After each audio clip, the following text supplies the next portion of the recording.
Hello बच्चों, कैसे हैं आप सभी लोग। और जैसा कि आपने देखा कि कल मैंने पढ़ाया था कि कैसे इतिहास के वो 3 भाग और 3 भागों में कैसे अरेबियन इन्वेजन हुआ, कैसे अरबों का आक्रमण हुआ, पर उसके पहले जो उसकी पृष्ठभूमि थी वो कैसी रही। पृष्ठभूमि का मतलब कि बैकग्राउंड में क्या चीज़ें चल रही थी, किसकी वजह से अरेबियंस भारत में आए और अपने धर्म का प्रचार करने के लिए जो जुगत लगाई, उसके बारे में बात हो रही।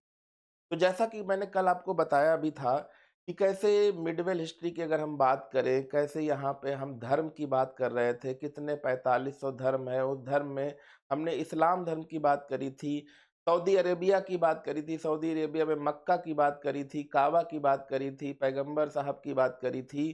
पैगंबर साहब ने कैसे 629-30 तक जो युद्ध हुआ था मक्का के लिए, और उस युद्ध के बाद जब 632 में उनकी डेथ हो गई थी, तो कैसे कुछ खलीफा अबू बकर, उस्मान, उमर और अली के बीच में क्या हुआ और कौन से ऐसे लोग थे जिन्होंने इनको मारा। ठीक है? तो ये सारे खलीफा उम्मयद वंश के थे, जिनको 18 खलीफा हुए, और अब्बासी जो 37 खलीफा हुए, उन सभी लोगों ने उम्मयद वंश के खलीफाओं को कैसे मारा। कौन या किसने अपने शासन को, किस खलीफा ने फैलाया, तो उमर ने किस किस क्षेत्र को जीता, कहाँ पे अपना प्रचार किया, कैसे फ्रांस में एक पर्टिकुलर एक अधिकारी ने इनको रोका, आगे इनके अभियानों को रोका, और कैसे ये लोग सिंध आक्रमण की तरफ बढ़े। तो यहाँ तक हम लोगों ने सारी चीजें पढ़ी हैं, और कैसे इस्लाम का प्रचार भारत में शुरू हुआ और व्यापार के माध्यम से, रेशम हो, चाहे मसाले हों, चाहे कपास हो, चाहे अनाज हो, इनका व्यापार करते करते और अरबों ने अपना खजूर, जैतून और ऊँटों की बात करते करते कभी व्यापार स्टार्ट कर दिया।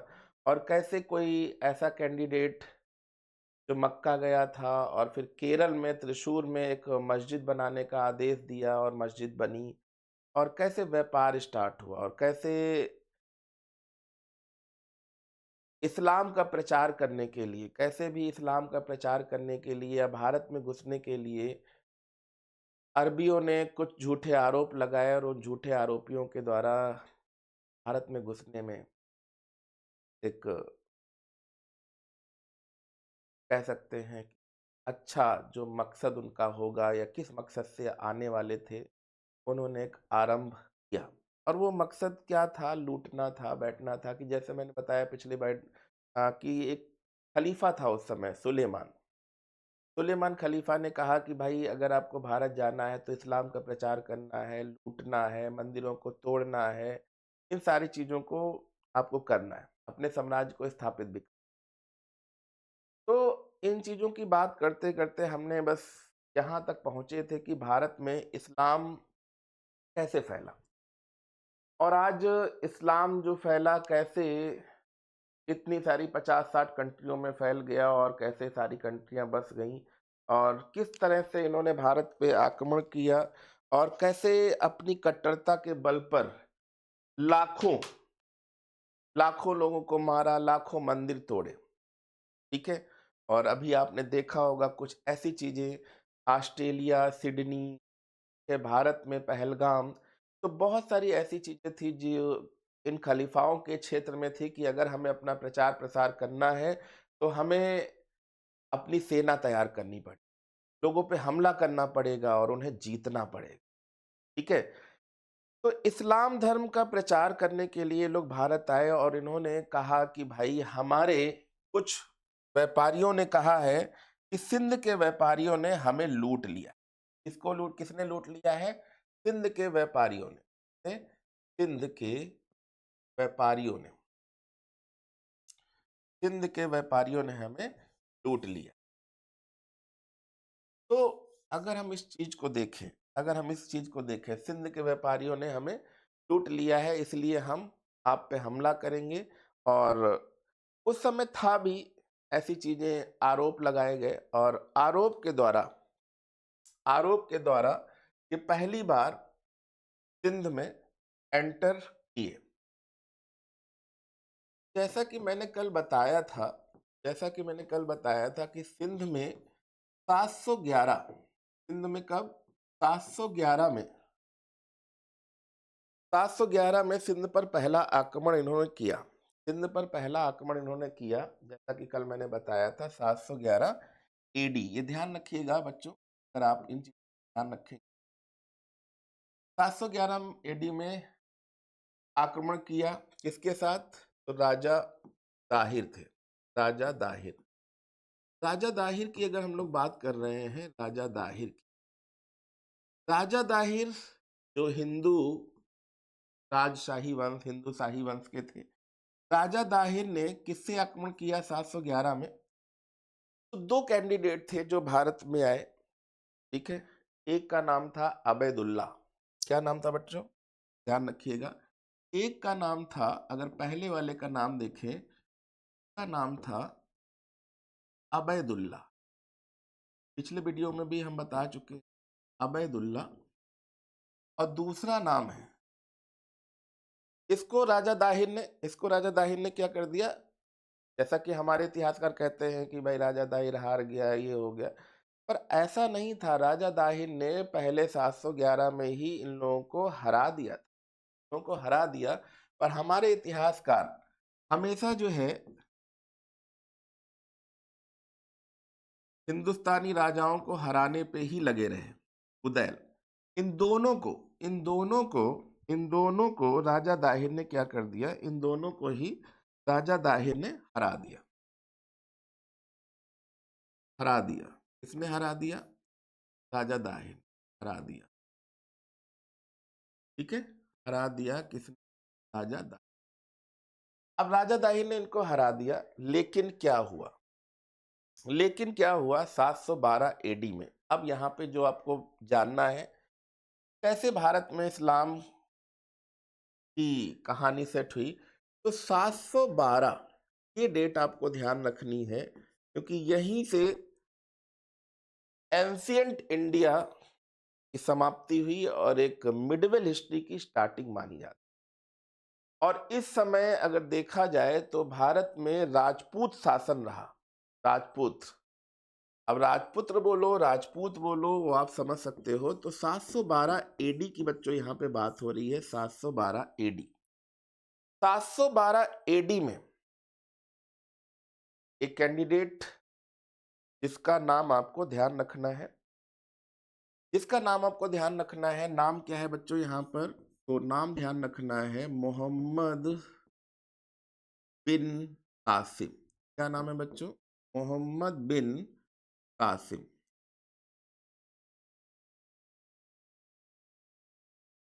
मोहम्मद बिन कासिम था कौन, अब इसको भी ध्यान देना। मोहम्मद बिन कासिम कौन था, इस कैंडिडेट को ध्यान देना है। यही एक कैंडिडेट था जिसने भारत में इस्लाम धर्म का प्रचार भी किया, पहली बार कुछ क्षेत्र भी जीते, बहुत सारा पैसा वैसा बहुत सारी चीजें जीती, ठीक है, क्लियर। तो उस समय अगर मोहम्मद बिन कासिम की हम लोग बात कर ही रहे हैं, मोहम्मद बिन कासिम के बारे में थोड़ा सा और देखते हैं। उस समय क्या हुआ, जो खलीफा थे उनकी तरफ से तो आदेश हो ही गया, पर यहाँ पे क्या हुआ, ईरान के भाई खलीफा थे तो उनकी अपनी अपनी सेना होती थी। और अपनी अगर उस सेना की बात करते हैं बच्चों, सेना होती थी और सेना में कुछ सूबेदार, सेनापति, बहुत सारे लोग ऐसे होते थे जिससे आज्ञा लेके जाना पड़ता था। तो ईरान के खलीफा के ईरान में खलीफा के सूबेदार थे, खलीफा के सूबेदार, सेनापति, जो भी मान लो एक हिस्से के। तो उनका नाम क्या था, हज्जाज। उनका नाम क्या था, हज्जाज, ठीक है, उनका नाम क्या था, हज्जाज। हज्जाज। आपने देखा था कि भाई दास प्रथा चली रही थी, और प्लस इनके में देखा जाए तो अपनी एक परिवार, एक फैमिली, मतलब एक माँ के दूध को ही या उनसे जन्मे बच्चे को ही अपना एक सगा माना जाता था। बाकी चाचा, भतीजा या आस-पड़ोस जिससे रिश्तेदारी हैं, आपस में शादियाँ हो जाती थी। कुटुंब और कबीले में ऐसी ही चीज़ें चलती थी, सारा एक कुनबा होता था। तो हज्जाज का जो पहले एक हम बात करें भतीजा, कौन? भतीजा, जो अब दामाद था, जो अब कौन था? दामाद था। अब वो जो भतीजा और दामाद था, जो वो भतीजा और दामाद था, वो भतीजा और दामाद कौन था? वो था मोहम्मद बिन कासिम। मोहम्मद बिन कासिम इसी के आदेश से, इसी के आदेश से भारत आया। और भारत आया तो आया कैसे? तो नाम सुना होगा खैबर के दर्रे, नाम सुना होगा खैबर के दर्रे। खैबर के दर्रे की अगर हम लोग बात करें, खैबर के दर्रे के द्वारा ये भारत में एंटर किया, दर्रे के द्वारा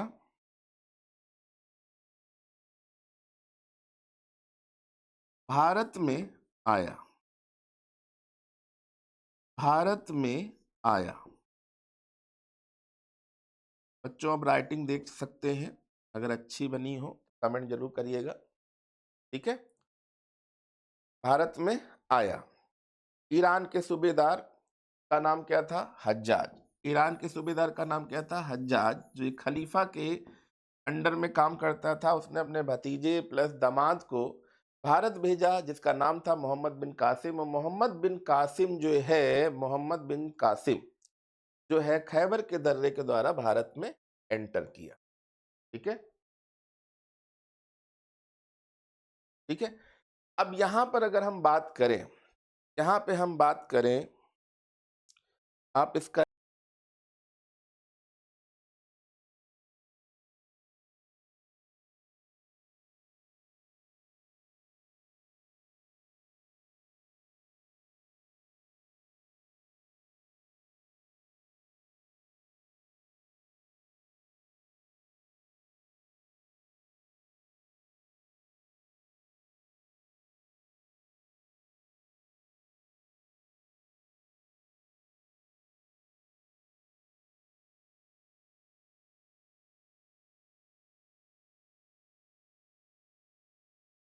क्लियर है ना?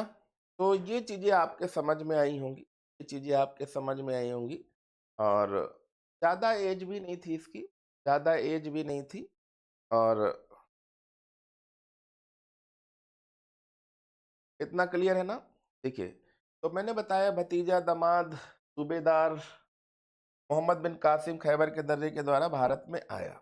अब भारत में आया तो आपने खुद ही देखा होगा, हम लोग किसकी बात कर लेते हैं, कहाँ से वो एंटर किया, कैसे एंटर किया, ये सारी चीजें हम लोग बात करते हैं, ठीक है।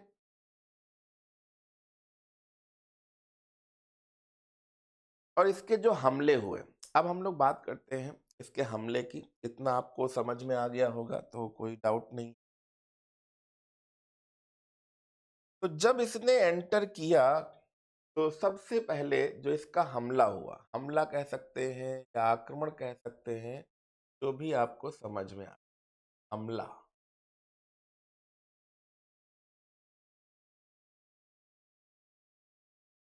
की अगर बात करते, सबसे पहला जो हमला हुआ था इसका, सबसे पहला जो हमला हुआ वो किससे हुआ, कहाँ हुआ? सबसे पहला हमला देख लेते हैं देवल। देवल की बात करें, देवल, देवल को इसने जीता। और देखो, खलीफा का पहला ही उद्देश्य था इस्लाम का प्रचार करना। और ये लोग तो भाई आपने देखा था कि आप इसे चाहे रक्त पिपासु बोल सकते हो या खून चूसने वाले ही समझ लो, कि कहीं ना कहीं महिलाओं के प्रति काफी आकर्षित रहते थे। और महिलाओं को यूज एंड थ्रो का सामान समझते थे। और अपनी सेना में खाने की तरह, टुकड़ों की तरह डाल देते थे। और उनका सेना का काम था नोचना। और ये हर जगह से कम 100 महिलाएं यहाँ से भी, चाहे श्रीलंका हो, जब हम लोग बात कर रहे थे कि आक्रमण कर लिया, 75 महिलाओं को लूट लिए गए, 100 महिला और प्लस जितना भी लूट का सामान होता था उसका 1/5 हिस्सा खलीफा को सेंड करा दिया जाता, तो सेंड करा दिया जाता था खलीफा, बाकी अपने लिए भी सामान रखना पड़ता। खलीफा की बात, खलीफा को भेज देना होता, खलीफा भी खुश, बच्चे भी खुश, परिवार भी खुश, सेना भी खुश। क्लियर ना? तो इसके बाद बहुत और भी जगह थी जहां पे इसने आक्रमण किया। ठीक है, जैसे एक आक्रमण और की बात कर रहे हैं, दूसरा है निरूथ। यहाँ पे राजा जयपाल थे, ताहिर के जो पहले ही भाग लिए। राजा जयपाल, सॉरी, जयसिंह, राजा जयपाल थे जो पहले ही भाग लिए। ठीक है, जयसिंह, राजा जयसिंह को लिखना है यहाँ पे, जयसिंह, राजा जयसिंह, क्योंकि काफी डरपोक किस्म के ये सब लोग हुआ करते थे उस समय। कुछ लोग, राजा जयसिंह ने देखा कि भाई खतरा है तो ये पहले ही भाग लिए, राजा जयसिंह भाग गया।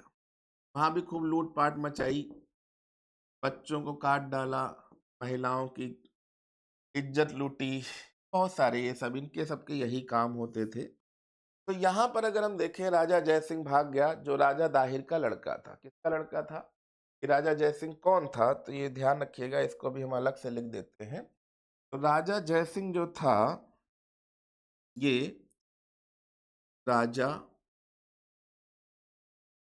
दाहिर का लड़का था, राजा दाहिर का लड़का था, राजा दाहिर का लड़का था। क्लियर है ना? राजा दाहिर का लड़का था। अब यहाँ पे देखें कुछ ऐसे जिनकी वजह से राजा दाहिर कमजोर हुए, क्योंकि पहले तो देखो उन्होंने जो युद्ध किए थे, अगर हम पहले के युद्ध की बात कर लें तो जो उन्होंने युद्ध किए उसमें तो ये लोग जीत गए थे ना। देखो भाई, चाहे अबैदुल्ला हो चाहे बुदैल हो, जीत गए थे। बट हुआ क्या यहाँ पर, ऐसा क्या हुआ जो ये हार गए? थोड़ा सा राजा दाहिर कह सकते हैं बुजुर्ग भी हो गए थे, अगर आप देखिएगा उनकी एज वगैरह, तो उनका इतनी दूरदर्शिता डेवलप नहीं हो पाई थी, जब कुछ ऐसा रहा। तो वहां पे सीसम के जाट भी थे। किसके जाट थे? सीसम, सीसम के जाट, एक जगह है जाट। सीसम के जो जाट है, काफी दिन तक इन्होंने रोका मोहम्मद बिन कासिम को, और ये लोग बीमार भी हो गए थे। मोहम्मद कासिम की पूरी सेना बहुत बीमार हो गई थी और वापस ईरान से दवाई डॉक्टर की व्यवस्था करनी थी, पर तब भी किसी तरह से राजा दाहिर की तरफ से कोई मदद सहायता नहीं आई। इससे क्या हुआ कि काफी सारे लोग मोहम्मद बिन कासिम के साथ हो गए। प्लस तीसरा अगर हम देखें, चौथा देखें, तो और कहाँ कहाँ युद्ध किया। ठीक है, और कहाँ कहाँ युद्ध किया, देखिए ये सारी चीजें लिखते रहिएगा, सारी चीज लिखते रहिएगा। ब्राह्मणवाद, ब्राह्मणवाद, ब्राह्मणवाद। ठीक है, फिर फाइनली क्या हुआ? रावर किला, रावर किला, जहां से उसने जिहाद भी स्टार्ट कर दिया था, जहां से उसने जिहाद भी स्टार्ट कर दिया था, रावर का किला, रावर का किला। ठीक है, जिहाद का मतलब तो आप सभी समझते ही हो, जिहाद का मतलब तो आप सभी लोग समझते हो कि क्या होता है। अपने धर्म को बचाने के लिए एक युद्ध है, प्लस ये युद्ध का लक्ष्य भी क्या होता था कि देखो जिहाद का मतलब ये भी हो गया कि जो इस्लाम को ना मानने वाले हैं वो हमारे लिए एक दुश्मन की तरह हैं, उनको खत्म करना है। तो फाइनली जो है अगर हम देखें तो 20 जून, कब? 20 जून डेथ हो गई किसकी? 20 जून 712 एडी में दाहिर की मौत हो गई। 20 जून 712 कह सकते हैं कि खुद खुद अपना जीवन लीला समाप्त कर ली थी। 20 जून 712 एडी को अपनी जीवन लीला खुद ही समाप्त कर ली थी, क्योंकि जाटों ने भी कोई मदद नहीं करी थी। और दूरदर्शिता देखिए बहुत ज़रूरी है। दूरदर्शिता बहुत ज़रूरी है। और इसी कंडीशन में कुछ ऐसी चीज़ें हुई जिसकी वजह से दाहिर की मृत्यु हो गई। तो दाहिर यहाँ पे दाहिर की मृत्यु हो गई। तो दाहिर की जब मृत्यु हो गई यहाँ पे, देखिए मारा नहीं गया था, दाहिर की मृत्यु मैं बोल रहा हूँ, दाहिर की मृत्यु, ताहिर की मृत्यु हो गई। और इनकी जो वाइफ थी और जो लड़कियां थी, इनकी जो वाइफ थी और जो लड़कियां थी उसके बारे में भी अगर हम लोग बात करें, ठीक है।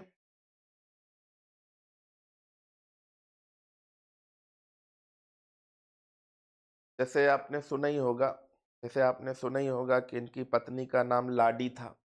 पत्नी का नाम क्या था? लाडी था। और लड़कियां थी परिमला और सूर्यमला।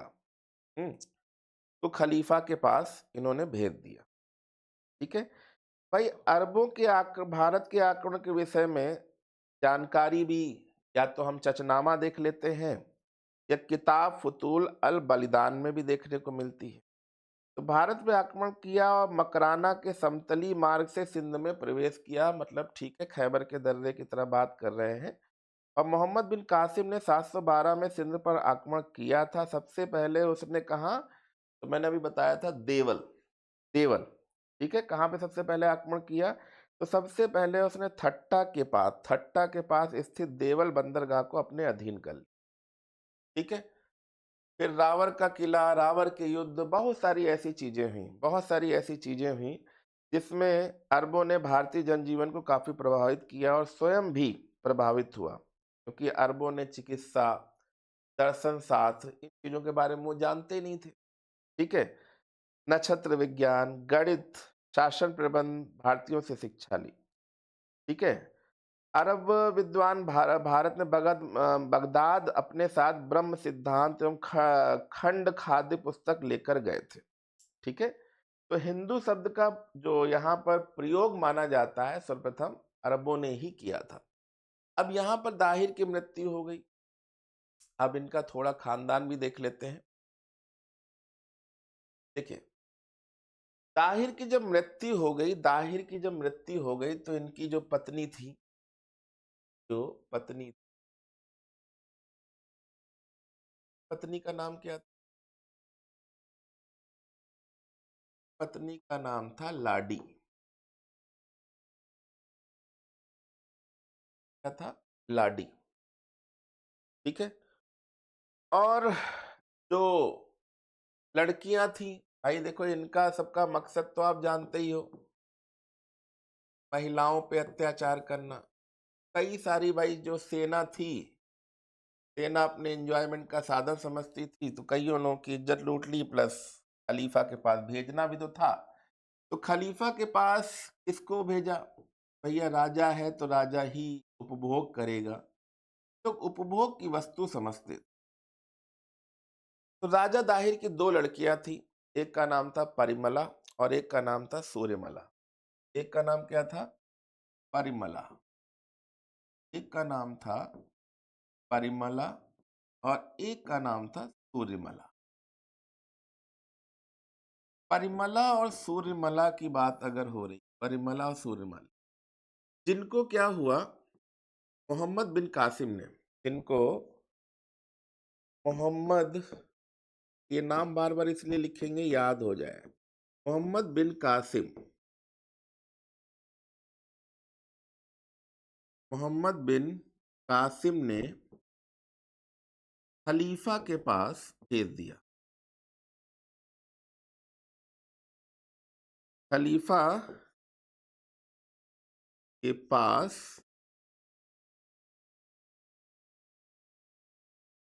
भेज दिया। पर कहते हैं ना कि कुछ ऐसी चीजें हुई जिसकी वजह से इन लड़कियों की वजह से मोहम्मद बिन कासिम को भी मार दिया गया। क्योंकि खलीफा को क्या चाहिए? बिल्कुल सादा कागज। सादा कागज का मतलब अगर लड़कियों पे कोई भी किसी भी टाइप का दाग लगा है तो खलीफा स्वीकार नहीं करेगा। इन लड़कियों ने क्या राजनीति बनाई कि भाई हमें मोहम्मद कासिम ने हमारा सतीत्व पहले ही नष्ट कर दिया है, मतलब हमारा रेप और बलात्कार पहले ही कर चुके हैं, तब आपके पास भेजा है, हम अब आपके लायक नहीं हैं। और बहुत हमें तरफाया भी है, बहुत परेशान भी किया है। कई तरह से कई तरह से इन्होंने आरोप लगाया, जिसकी वजह से आपने देखा जब मोहम्मद बिन कासिम लौटता है तो उसको फांसी की सजा सुना। ठीक है, चलिए। तो इनकी बातें तो हो ही रही थी, बट मोहम्मद बिन कासिम अभी जिंदा है। अब ये जिंदा है तो इसके बारे में और बात कर लेते हैं। तो एक मुल्तान का युद्ध हुआ। इसका युद्ध हुआ मुल्तान। जो मुल्तान का युद्ध हुआ तो इसके लिए काफी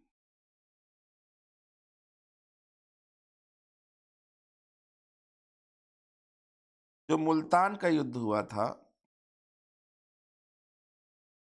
आप लोग जल्दी जल्दी देख लीजिएगा। अगर किसी को लगता हो कि बहुत धीमे पढ़ा रहे हैं या क्या है, तो आप इसको देख सकते हैं। ठीक है। तो मुल्तान को जो युद्ध हुआ जिसमें 713 ईसवी कह सकते हो या एडी बोलते हो, तो एडी में विजय प्राप्त करी। अब ये जो विजय प्राप्त करी थी ना, विजय प्राप्त करी, विजय प्राप्त की, तो इनके हाथ में मान के चलो खजाना लग गया था। मोहम्मद बिन कासिम के हाथ में खजाना लग गया था और यहाँ से इसने बहुत पैसा लूटा, बहुत पैसा लूटा, खजाना कह सकते हो। तो मुल्तान को इसीलिए इसने मुल्तान को जो है क्या कहा था, इसी मुल्तान को क्या बोला था? खजाना हाथ में लग गया तो इसी ने बोला ये सोने का नगर है। बहुत पैसा लूटा यहाँ से, सोने का नगर। अब इसी से प्रेरित होके सोचिए आगे भी लोग आएंगे, इसी से प्रेरित होके लोग आगे आगे भी आएंगे। जैसे महमूद गजनवी वगैरह का नाम सुना होगा। पर ये बहुत दिनों बाद लोगों को याद आती है कि अच्छा बहुत पैसा है भारत में, चलो लूटा जाए। और उसके लिए बीच में राजपूत राजाओं ने कुछ ऐसे ग्रुप बनाया जिसकी वजह से 300 सालों तक भारत में प्रवेश करने में लोग नाकाम। क्योंकि यहाँ पे जैसे अगर मोहम्मद बिन कासिम की बात कर रहे हैं, चाहे रावर का युद्ध हो, बंदरगाह की लूट हो, ऐसे लोगों बच्चों को गले काट दिए, परिवार में मार दिया, सबको नग्न करके मारा, बहुत परेशान किया कुल मिला के। तो एक दो बच्चे जो बच गए थे, जो जंगल में किसी तरह से भाग के अपनी जान बचाई, तो सोचिए जब वो बड़े हुए, 25-26 साल के हुए, और कुछ ऐसे राजा जिनकी सेना में शामिल हुए, जिनको पता था कि ये अरबी लोग कैसे क्या करते हैं, तब उसने पहली बात कहा कि हमें भी अब धर्म युद्ध नहीं लड़ना चाहिए। क्योंकि जब ये लोग धर्म युद्ध अपनाते नहीं हैं तो हम क्यों अपनाएं। तो जैसे ही अगली बार कुछ अरब आए, आक्रमण हुआ, शक्ति से लड़ा, उसको सेनापति, इतना ज्यादा दूरदर्शी, इतनी सारी चीजें अच्छी थी, उसको सेनापति बना दिया गया। और वो एक ऐसा सेनापति बना, नाम बहुत है बताएंगे। पर यहाँ पे देखिए जब वो सेनापति बना तो उसने कहा कि हमें ऐसा नहीं है कि जैसे महाभारत और रामायण में आपने देखा होगा, जैसे ही सूर्य अस्त होता था युद्ध समाप्त कर दी जाती थी, लोग अपने अपने शिविरों पे पहुंच जाते थे। उसने कहा कि रात के 10-11 बजे जब सो जाएंगे तब हम सबको युद्ध करेंगे, क्योंकि जो दुश्मन है उसको किसी समय और दिन और रात को नहीं देखना चाहिए। दुश्मन को मारना है तो मारना है, चाहे वो दिन हो चाहे रात हो। उसको मारने के लिए उसने रात में भी युद्ध जारी किए और खदेड़ दिया, जिसकी वजह से ये लोग इतना डर गए थे कि अब भारत में भी कोई नियम और कानून की परवाह नहीं करता है, और वहां पे भी लोग किसी भी तरह से हमें मारने के लिए ही पीछे पड़े हैं। इसकी वजह से डर से लोग बहुत सालों तक एंटर नहीं। ठीक है, तो यहाँ पे इन चीजों को आपको ध्यान रखना है। और यहीं पर पहली बार उसने क्या किया, एक चीज और ध्यान रखिए, यहीं पे उसने पहली बार जजिया कर लगा। यहाँ पर पहली बार उसने सिंध पर क्या लगाया, सिंध पर जजिया कर लग गया। जजिया, जजिया कर लगाया, जजिया कर लगाया। अब जजिया कर लगाया, जजिया कर किसके विरुद्ध था, आपने बताया, मैंने बताया था जजिया किसके खिलाफ लगाया जाता है, किस लिए लगाया जाता है। ठीक है, तो पहले जब देखो मैंने कहा ना कि सिद्ध पर जजिया कर लगाया,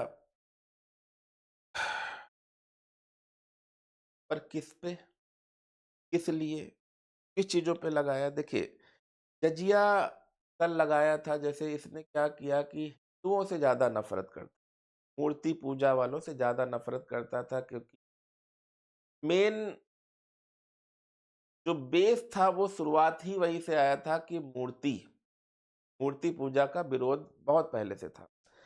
अब हुआ क्या कि जैसे ये लोग जो सिंध के अरबी लोग थे, जो ईसाई लोग थे, ईसाई तो पहले से, ईसाई लोग थे, ईसाई, ठीक है, ईसाई, जैसे आपने ईसाई में एक शब्द और सुना होगा, यहूदी। इनको जो है ये लोग क्या समझते थे, इनको ये लोग बोलते थे जिमी, जिमी, मतलब ये इनके धर्म से ही निकले हुए होते थे, तो इनको ये जिमी बोलते थे। तो इन पे जो है जजिया कर जो था, इन पे जो जजिया कर था, जो भी ये लोग कमाई करते थे उसका 25% टैक्स देना होता। कितना टैक्स देना होता था, 25% टैक्स ही देना होता, 25% टैक्स देना होता। लेकिन लेकिन हुआ क्या, ईसाई यहूदी को तो जिम्मी कहते थे, पर हिंदुओं पे जो है काफी सारा टैक्स इन्होंने लगा रखा था।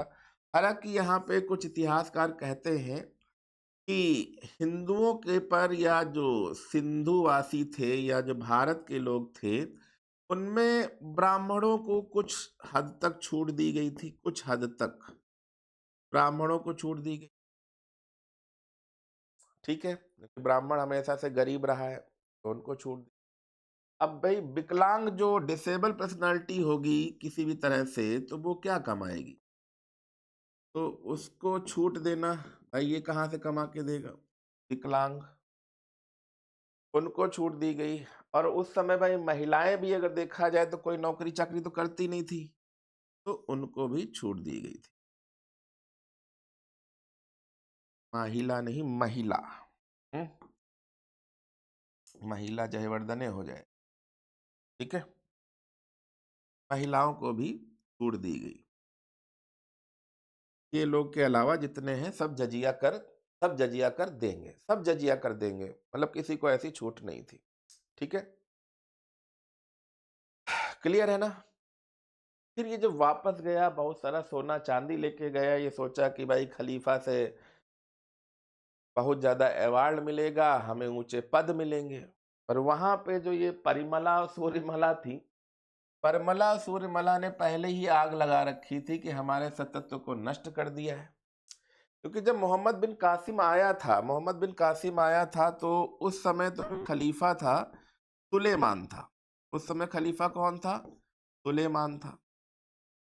पर बाद में जो सुलेमान के बाद जो खलीफा बना था, सुलेमान के बाद जो खलीफा था, ठीक है, सुलेमान, एक सेकंड, देखिए जब ये आया था तो खलीफा कौन था, जब ये आया था, देखिए यहाँ पे थोड़ा सा ध्यान रखिएगा, वालिद। पर जब ये गया है, जब ये आया था भारत, जब ये भारत आया था तो वालिद था, और जब ये भारत से गया है तो सुलेमान था। तो सुलेमान कुछ तरह से इससे चिढ़ता भी था, और इधर ये परिमला सूर्यमाला ने भी कुछ कह दिया, भाई हमारे साथ तो नाश नष्ट कर दिया, आपको जो भेजा गया है वो बिल्कुल प्योर नहीं है, हम लोग बेकार हैं। जिसकी वजह सुलेमान ने इसको मरवा दिया। रीजन और भी थे, मरवा दिया। तो मोहम्मद बिन कासिम को तो सजा मिल गई, मोहम्मद बिन कासिम को सजा मिल गई, ठीक है। हालांकि ऐसा नहीं है कि मोहम्मद बिन कासिम के बाद कोई आया ना हो, मोहम्मद बिन कासिम के बाद कोई आया ना हो, मोहम्मद बिन कासिम के बाद भी बहुत सारे लोग आए, ठीक है। क्योंकि जब देखा गया धन का लालच, आएंगे तो है ही है। तो कासिम के बाद अगर हम बात करते हैं बेटा, कासिम के बाद, कासिम के बाद कौन आया? कासिम के बाद जो जिसको भेजा गया, कासिम के बाद, कासिम के बाद भेजा गया याजिद। कासिम के बाद किसको भेजा गया? याजिद, जिसकी 18 दिनों में ही मौत हो गई या मृत्यु हो गई।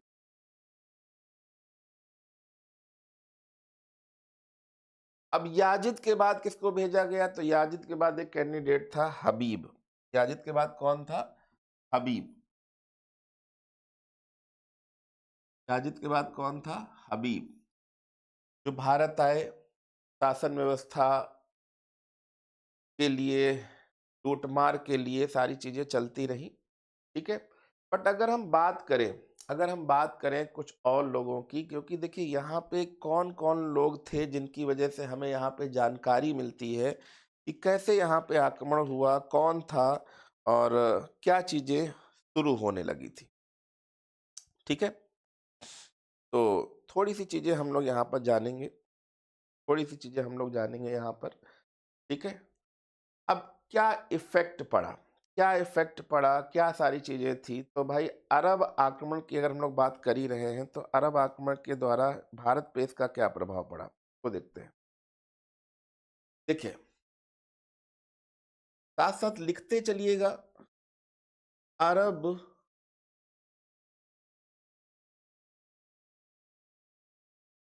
आक्रमण का प्रभाव, अरब आक्रमण का प्रभाव क्या पड़ा?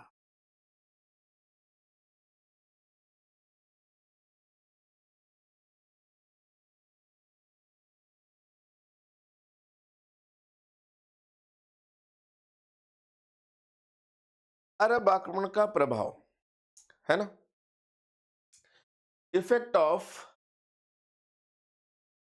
अरब, जो अरब थे, अरब के अटैक्स का प्रभाव क्या पड़ा? भाई अरब ने जो अटैक किया उससे क्या प्रभाव पड़ा, भारत में क्या हुआ, अरबों के द्वारा यहाँ पे क्या शुरुआत हुई? तो अगर हम यहाँ पे बात करें अरब के लोगों के द्वारा क्या चीजें यहाँ पे शुरुआत हुई, तो अगर हम यहाँ पे देखें नंबर 1, अरब के द्वारा यहाँ पर क्या देखने को मिला, तो नंबर 1 यहाँ पे देखिएगा भैया, वो साथ में क्या लाए थे? ऊंट।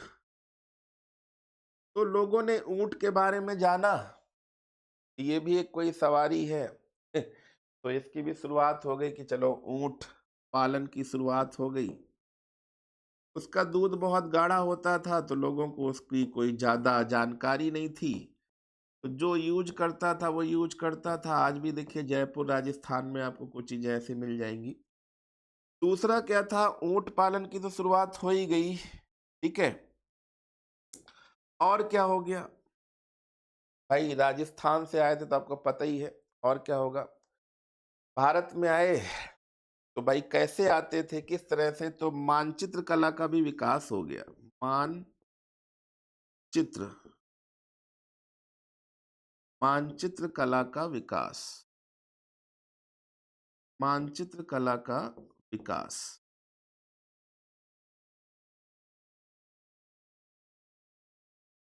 मानचित्र कला का भी विकास हुआ, ठीक है।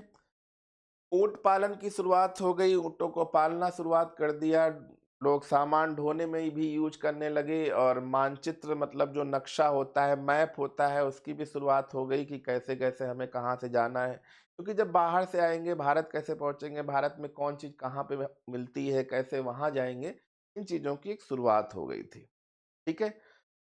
प्लस भाई रेगिस्तान राजस्थान से आए थे, तो वहां पे क्या था? रेगिस्तान था, चीजें अलग थी। तो यहाँ पे अगर देखा जाए तो भाई मानसून की जानकारी भी इन लोगों ने शुरू कर दी थी, क्योंकि भाई यहाँ पे मौसम चेंज होता रहता है भारत में। तो मानसून क्या होता है, मानसून की जानकारी भी इन लोगों को होने लगी थी। कब जाड़ा आता है, कब गर्मी आती है, कब बारिश होती है, मानसून की जानकारी भी इन लोगों को होने लगी। खजूर की खेती भी शुरुआत हो गई। खजूर की खेती भी शुरुआत हो गई। तो सब अपने अपने वहाँ की क्वालिटी बताते हैं कि ये चीज़ इसमें अच्छी है, ये चीज़ इसमें अच्छी है। इस तरह से खजूर की खेती, ऊँट का पालन, मानसून की जानकारी और मानचित्र मैप बनाने की जानकारी, ये सारी चीज़ें, ठीक है? अब मैंने बताया ना कि अगर हम एक तरफ देखें कि भाई एक तरफ हमारे वहाँ क्या है, भारत की अगर हम बात करें, ये हिस्सा भारत है, बीच में अरब हिस्सा है और इधर यूरोपियन। तो भारत की जानकारी कहाँ ट्रांसफर हो रही थी? अरब में, और अरब से कहाँ? यूरोप में। तो यूरोप की जानकारी यहाँ तक पता चल रही। तभी तो अंग्रेज आए, क्योंकि व्यापार करने उसी समय आए थे। तो हुआ क्या कि भाई इंडिया की जानकारी बाहर कैसे पहुंची, इंडिया की जानकारी कैसे पहुंची? तो भारतीय ज्ञान अरबों के द्वारा यूरोप कैसे पहुंचा, इसको भी देख लेते हैं। ठीक है।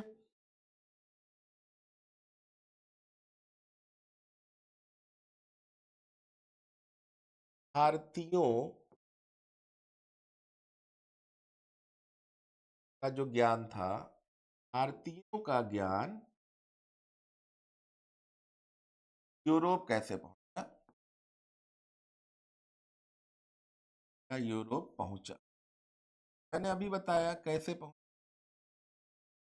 अगर हम इसकी बात करें कैसे पहुंचा, तो भारतीयों का जो ज्ञान था यूरोप कैसे पहुंचा, इसकी बात हम लोग, क्योंकि मैंने अभी बताया आपको, मैंने अभी जस्ट आपको बताया कि कैसे पहुंचा, कौन कौन से पॉइंट थे और क्या क्या पहुंचा, इसकी जानकारी हम लोग यहाँ पर देख लेते। भाई फिलॉसफी, दर्शन शास्त्र जैसे बोलते हैं ना, दार्शनिक, तो भाई दर्शन का ज्ञान, ठीक है। चिकित्सा, यहाँ पे भारत की चिकित्सा व्यवस्था बहुत ही उत्तम थी। दर्शन, चिकित्सा, डॉक्टरी क्षेत्र, आपने देखा था, एक नाम सुना होगा, बख्तियार खिलजी ने कैसे नालंदा को जलाया, क्यों जलाया? यहाँ पे जो चिकित्सा पद्धति थी ना, वो बहुत अच्छी थी। ठीक है। ज्योतिष विद्या, आपने देखा होगा तो उस समय ज्योतिष विद्या भी बहुत ज्यादा सक्सेस थी। रीजन था, लोग हाथ देखकर, माथा देख के बता देते थे कि आपके साथ क्या होना है, कैसे क्या करना है। इसको देखा जाए पूरी तरह से अब ये खत्म होने के कगार पे है। कुछ लोग अभी भी जानते हैं और एआई के द्वारा भी कुछ लोग अब बताने लगे। आपने देखा होगा बहुत सारे ऐप आ गए हैं ज्योतिष प्लस अंक विद्या। अब यहाँ पे अंक विद्या भी देखिए स्टार्ट हो गई है। जैसे हम लोग कहते हैं ना, भारत में जीरो किसने दिया, वन किसने दिया, तो नंबर है। हम्म। तो यहाँ पहले देखिए, जैसे हम लोग कहते हैं ना, बहुत सारे व्हाट्सएप यूनिवर्सिटी वाले हैं या बहुत सारे लोग हैं कि यार पहले भी तो रावण हुए, उनके भी तो 10 सर थे, ठीक, इतनी बड़ी सेना थी। तो पहले क्या होता था, हिंदी के शब्द, जैसे संस्कृत में आपने सुना होगा ना, संस्कृत में प्रथमा द्वितीया तृतीया एकम द्वम, ठीक है, ऐसे सुना होगा। तो पहले ऐसे थे। हम यहाँ पे अंक की बात कर रहे हैं। अंक जैसे अगर आप हिंदी के अंक देखते होगे तो कैसे देखते हो, ठीक है, 1 हो गया, 2 हो गया, बहुत पहले लिखा था। तो 3, 4 कैसे बनाते हैं, ये सब चीजें आप देखिएगा बना के, कि हमें तो बहुत टाइम हो गया। ठीक, 4, ठीक है, 5, सब ऐसे बनाते हैं। तो इंग्लिश में देखते हो आप, ऐसे बनाते हैं ना ये। तो ये जो अंक विद्या थी वो भी स्टार्ट हुई। ये सारी चीजें भारत से यूरोप धीरे धीरे पहुंची, यूरोप धीरे धीरे पहुंची। तो ये सारी चीजें थी, और कैसे जानकारी पहुंची, ये सारी चीजें आपने देखी समझी होंगी। और अगर हम एक कुछ और बात करें कि अरबों का जो आक्रमण हुआ था, ये जानकारी कहाँ से मिली? अगर हम देखें भारत में जो अरब आए या अरबों का आक्रमण हुआ, ये कैसे पता? तो मैंने अभी बताया था शुरुआत में या पिछली कक्षा अगर आप लोगों ने नहीं देखी हो तो देखिएगा। अरबों का जो आक्रमण था, अरबों का जो आक्रमण था, उसके बारे में जानकारी कैसे मिलती है? उसके बारे में जानकारी कैसे मिलती है? ठीक है?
अरबों के आक्रमण के बारे में बात कर रहे थे कि अरबों का आक्रमण कैसे हुआ, इसके बारे में कैसे पता लगाएंगे?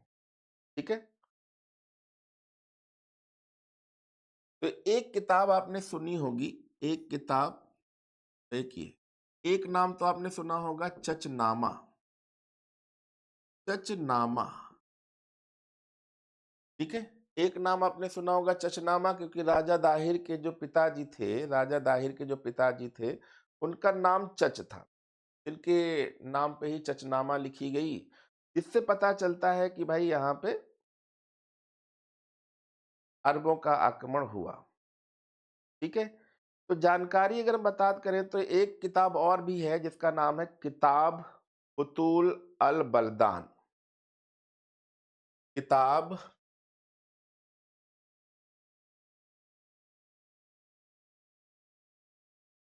फुतूल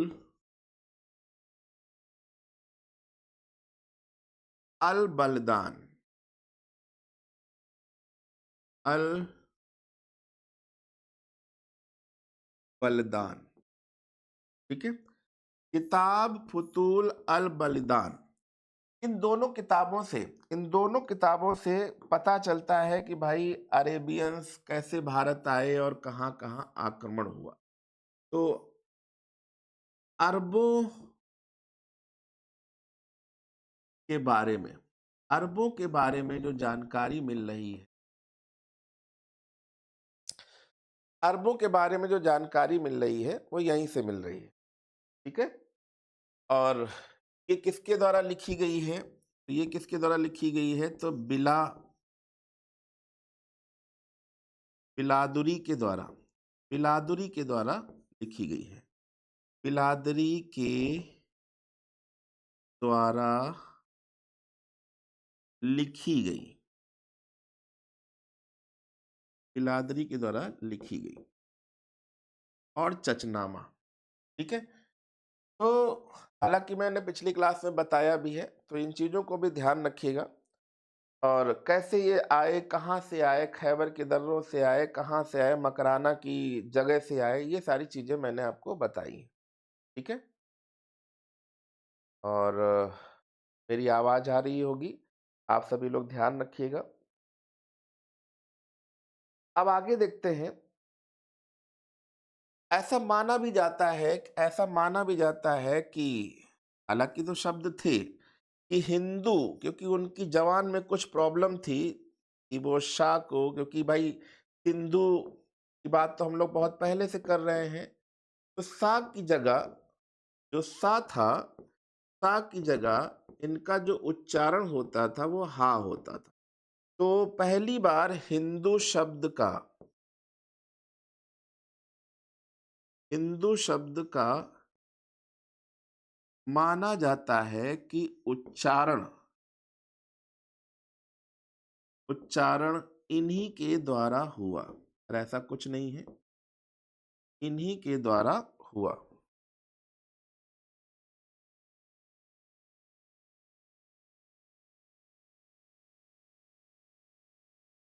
बट ये किंवदंती है, अलग अलग रचनाएं हैं जिसमें अलग अलग चीजें देखने को मिलती हैं, ऐसी किंवदंतियां देखने को मिलती। ठीक है, क्लियर है ना?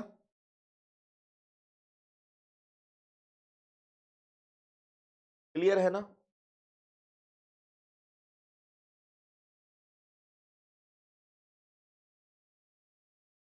क्लियर है ना? अब यहाँ पे देखिए, हिंदू शब्द का उच्चारण इन्हीं के द्वारा हुआ ऐसा देखने को मिलता है, पर ऐसा कोई जरूरी नहीं है। आप लोग इसका स्क्रीनशॉट लेना चाहें तो स्क्रीनशॉट ले लें, और सारी चीजें हम यहाँ पे बताते रहेंगे।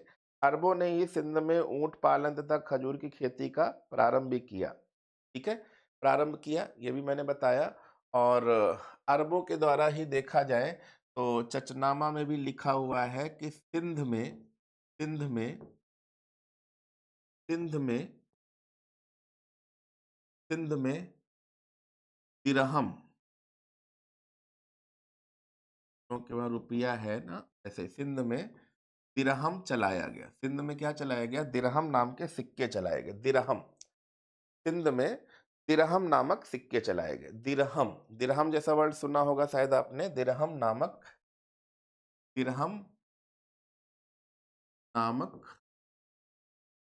सिक्के चलाए, दिरहम नामक सिक्के चलाए। क्लियर है ना? दिरहम नामक सिक्के भी चलाए। ठीक है, तो इतना नोट डाउन कर लीजिए सारे बच्चों, यहाँ पे सारे नोट कर लीजिए।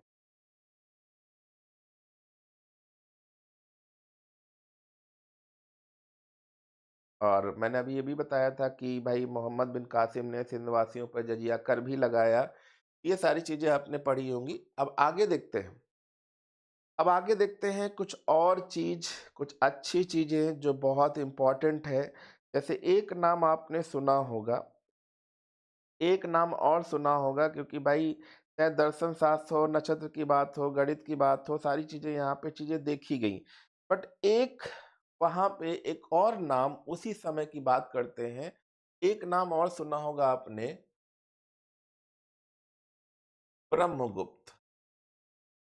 ब्रह्मगुप्त का अगर आप लोगों ने नाम सुना हो तो,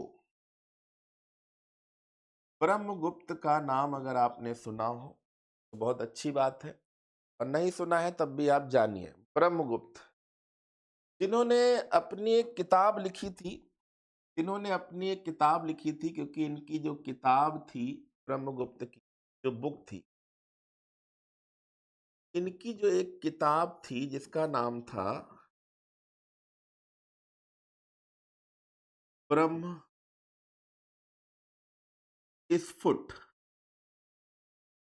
की किताब ब्रह्म स्फुट, ब्रह्मगुप्त की किताब का नाम क्या था? ब्रह्म स्फुट सिद्धांत। ब्रह्म स्फुट सिद्धांत।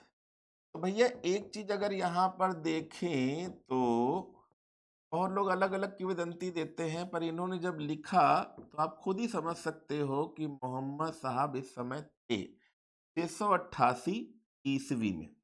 ईस्वी मतलब एडी, एनो डोमिनी आफ्टर डेथ, तब थे। जिसको बहुत दिनों के बाद किसने पढ़ा? इसको बहुत दिनों बाद इस किताब को किसने पढ़ा था? इस बुक को किसने पढ़ा था? एक नाम आपने सुना होगा, अल बरूनी। ये कैंडिडेट ने बहुत सारी चीजों को ट्रांसलेट भी किया। इस किताब को अल बरूनी ने पढ़ा। अब अल बरूनी किसके समय में है आप खुद ही जानते हो। अल बरूनी ने पढ़ा, और इसके बारे में उसने पहली बार कहा कि भाई अगर भारत में देखा जाए तो भारत में ब्रह्मगुप्त से ज्यादा ब्रह्मगुप्त से ज्यादा किसी को ज्ञान नहीं है। ठीक है, क्योंकि ब्रह्मगुप्त जो थे इनको बहुत नॉलेज है। ठीक है, तो ब्रह्मगुप्त सिद्धांत या खंड खाद्य पुस्तक लेकर भी आए, क्योंकि ये बगदाद लेकर चले गए थे, वहीं पर इनका अनुवाद भी किया, वहीं पर अनुवाद भी किया। किताब बगदाद गई, वहाँ ट्रांसलेट हुआ, लोगों ने सीखा भी, तो इसके बारे में यहाँ पे हमें नॉलेज मिलता है। ठीक है, 628, तो यहाँ पे आपको चाहे ग्रहण की बात हो रही हो, आकाश सिद्धांत, पृथ्वी के बारे में, सारे संख्याओं के बारे में, तो ये एक बहुत ही अच्छी किताब थी। और अलबरूनी ने तारीफ भी करी है कि इनके बराबर कोई यहाँ पे ज्ञानी नहीं था। इनके बराबर मतलब ब्रह्मगुप्त की बात हो रही है। इनके बराबर पूरे विश्व में पूरे विश्व में